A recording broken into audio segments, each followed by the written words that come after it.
जय जगन्नाथ सांग माने ये हूँ भद्रक रेलवे स्टेशन। एठू आमे जीवु पुरी। आमर गाड़ी आहरी घंटाए लेट हम। गाड़ी टिके लेट आसीबो।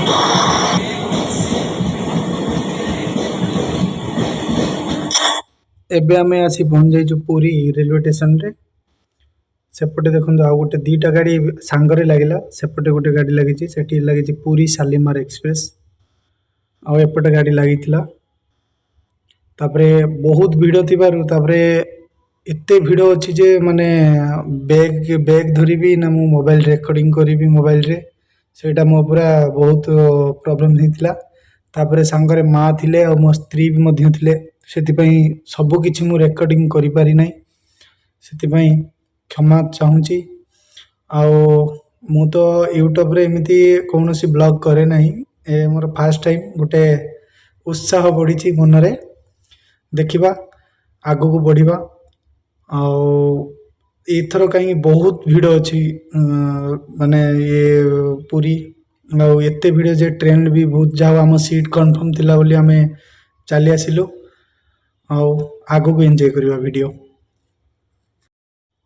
एबे माँ मु मो स्त्री आमे पहुंच जाइछु। सकाळो गाधुआ विधुआ शौचालय सारी तापर नरेंद्र पोखरी को आउ थरे आस्तिलु। आउ थरे बुड़ मारिथिलु। आ मार साला परे माँ तांकर पूजा नरेंद्र पोखरी पाखरे गोटे चौरा थाए बृंदावनी पाखरे पूजा कले। पूजा सार साला परे सेठी गुटिए जिनस मते भलो लागिलानी। सबू ठीक अछि किंतु महिला मानक पई सेठी कोनसी गोटे घर टाइप रे कि केमती गोटे ड्रेस पाल्टिबे सेमती कोनसी मु देखिबा पई पाइ नथली। तथापि आमे शौचालय जाई आमे एडजस्ट करथिलु। आउ बहुत ही मजा लगुला, खुशी लगुला। एते खुशी जे माने विश्वास होनुथला जे आमे पुरी आसीछु बोली। आउ एबे आमे बाहरलुनी जिबु। एबे आमे पुरी बड़दांड रे चाली चाली जाउछु। माँ को कहली गाड़ी बुक करबा पई, माँ मना कले, कहले ना आमे आसीछन जेहेतु कष्ट करी ठाकुर को देखिबाटा ही भलो हबो। तापर किछि बाट चालू चालू चालू चालू चालू चालू माँ को मु पचारली, माँ पुरी आ केते बाट रहिला कि? माँ कहले जदि मन रे भक्ति थिबो आ जदि भाव थिबो ताले पुरी केते बाट नुह सब दुई हाथ। तापरे कथा सरू सरू आमे पुरी मंदिर पाखरे पहुंचीथिलु। तापरे मोबाइल आउ आम पर्स आम लगेज सबू आमे गोटे जगार रखिलु। सेठी तो से गवर्नमेंट थ्रो रु थिला, सेठी तो नाही आउ ये मो स्त्री भारी हसुचंती। आउ तापरे आमे ता पाखरे थिबा गोटे लगेज एठी गलु जो जगार लगेज रखा जाए, मोबाइल रखा जाए से पाखरे थिला। आमे से पाखकु जाई रखिथिलु। आ रखी सारला परे आमे कालिया दर्शन करिथिलु। कालिया दर्शन सारी पूरी बेलाभूमि को आस्तिलु। आउ आम जे जाइथिले मो स्त्री सी कहले जे मु टिके लहड़ी भांग, आमे तो सकाळु गाधेइथिलु, सी कहले लहड़ी टिके आमे भांगिबा। मु कहले आमे तो गाधेइ सारिचे आउ लहड़ी भांगी पारिबानी, एबे तमे टिके ताको सेथरे मस्ती करो। आउ सी मस्ती करथुवार गोटे शॉर्ट वीडियो अल्प टिके अछि।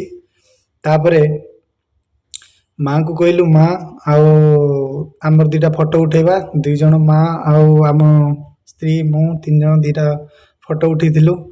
फोटो उठी सारा परे माँ को कहली, माँ आस स्वर्गद्वार बुले नहीं जीवी। तापरे स्वर्गद्वार माँ को नहीं की जाइथिली।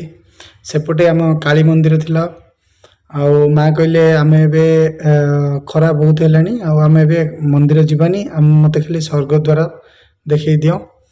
आउ तापरे माँ को नहीं मु स्वर्गद्वार जाइथिली, किंतु भाग्यवशत स्वर्गद्वारटा बंद थिला।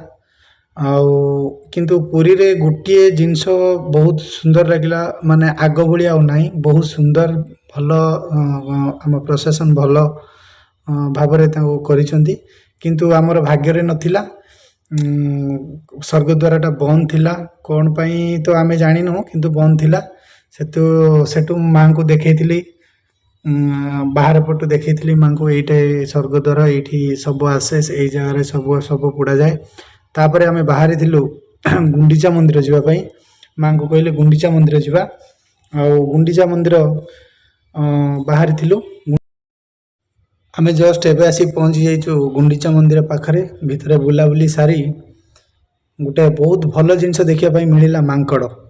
ଏଇ ଆଖପାଖରେ ବହୁତ ବହୁତ ମାଙ୍କଡ଼ ଅଛନ୍ତି। ତ ସେମାନଙ୍କୁ ଦେଖି ମୁଁ ବି ବହୁତ ଖୁସି ଲାଗୁଥିଲା ମୋତେ, କିନ୍ତୁ ଡର ବି ବହୁତ ଲାଗୁଥିଲା।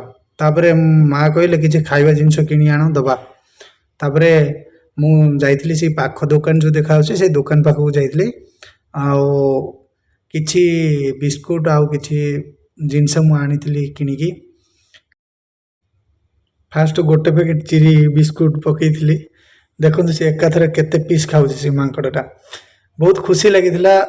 ତାପରେ ଡର ବି ମଧ୍ୟ ଲାଗୁଥିଲା, କାହିଁକିନା ମାଙ୍କଡ଼ କାମୁଡ଼ି ପକେଇବ କି କେମିତି ଚିରି ଚାରି ଦେବ ଗୋଡ଼ ହାତରେ। ତ ସେଥିପାଇଁ ପୁଣି ଗଲି, ମୋତେ ଖୁସି ଲାଗିଲା, ପୁଣି ଗଲି, ପୁଣି ଯାଇ ବିସ୍କୁଟ ଆଣିଲି।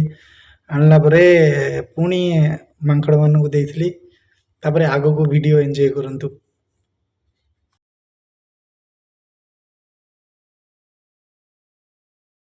ଲାଷ୍ଟ ଟାଇମ୍ରେ ପୁରୀ ରେଲୱେ ଷ୍ଟେସନରେ ଆମେ ଦୁଇଟା ଫଟୋ ଉଠାଇଥିଲୁ। ତାପରେ ଟ୍ରେନରେ ଗୋଟେ ଫଟୋ ମାଆଙ୍କର। ତାପରେ ଆମେ ଘରକୁ ଆସିଥିଲୁ। ସାଙ୍ଗମାନେ, ଯଦି ଆପଣମାନଙ୍କୁ ମୋ ଭିଡ଼ିଓ ଭଲ ଲାଗୁଥାଏ ତାହେଲେ ଲାଇକ୍ କରନ୍ତୁ, ସବସ୍କ୍ରାଇବ୍ କରନ୍ତୁ, ଆଉ ଆପଣମାନଙ୍କ ସାଙ୍ଗମାନଙ୍କ ପାଖକୁ ସେୟାର ମଧ୍ୟ କରନ୍ତୁ।